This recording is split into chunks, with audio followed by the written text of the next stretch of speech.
नाजरीन, आप देख रहे हैं रियासत का मशहूर व मकबूल यूट्यूब चैनल बज़्म आईना वकील साहब पोस्ट। सैयद कुदरतुल्लाह क़ादरी वकील साहब एक बार फिर करनूल की इंतहाई ज़रूरी अहम खबर के साथ आपके रूबरू हाजिर हूँ। ख़बर ये है कि डॉक्टर अब्दुल हक उर्दू यूनिवर्सिटी की जानिब से NSS स्पेशल कैंप जो 24 मार्च से लेकर 30 मार्च तक मुनक़िद हुआ था वो इख्तिताम को पहुँचा। इख्तितामी प्रोग्राम में प्रोफेसर शेख शाह वली ख़ान शेखुल जामिया यानी vice chancellor of doctor Abdul Haq Urdu university ने बतौर सदर की हैसियत से पहुँचकर तलबा, डॉक्टर्स और दीगर में असनाद की तकसीम अमल में लाई। इस मौके पर उन्होंने खिताब करते हुए कहा कि NSS यूनिट की जानिब से जो हफ्तावारी प्रोग्राम तयशुदा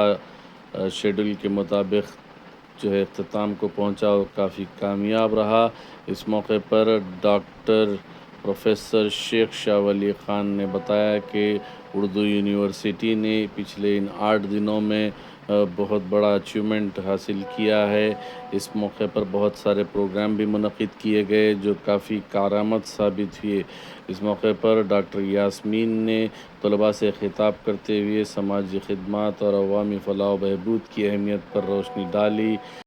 आप देखिए ये खुसूसी रिपोर्ट। सैयद कुदरतुल्लाह क़ादरी वकील साहब को दीजिए इजाज़त। अगर आप हमारे चैनल को अब तक सब्सक्राइब नहीं किए हैं तो ज़रूर सब्सक्राइब करें, लाइक करें, शेयर करें, कमेंट करें, बेल बटन दबाना ना भूलें ताकि लेटेस्ट वीडियोस आप तक बआसानी से दस्तयाब हो सकें। To National Institute of Nutrition, we should eat 50 to 60% of carbohydrates, 10 to 15% of protein, and 20 to 30% of fat. But what we are actually eating is more carbohydrates. We should not eat. Anybody wants to tell what are the carbohydrates foods?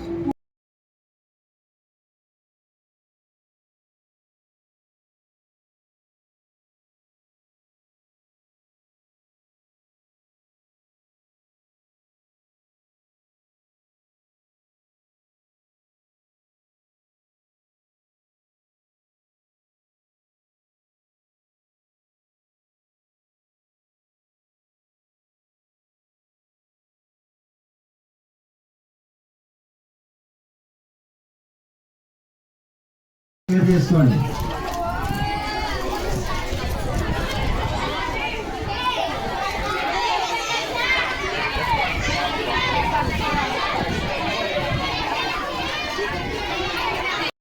తర్వాత ఇక్కడంతా spread అయిపోయింది కదా, తర్వాత ఇలాగా ఇక్కడ corners ఓకేనా.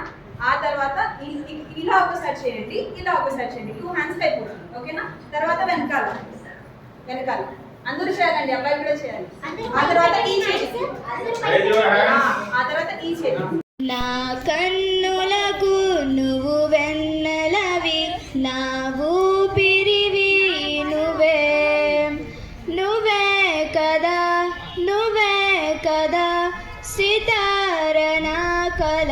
ఫలం నేడే స్వాతంత్ర దినం, వీరుల త్యాగ ఫలం నేడే నవోదయం, నీదే ఆనందం. ఓ పాడబోయి భారతీయుడా, ఆడి పాడబోయి విజయ గీతిక, పాడబోయి భారతీయుడా. ఓ స్వాతంత్రం వచ్చే one sitting we can't discuss everything of whole of the related medical education, related health education and all. So there are some important topics which need to be discussed.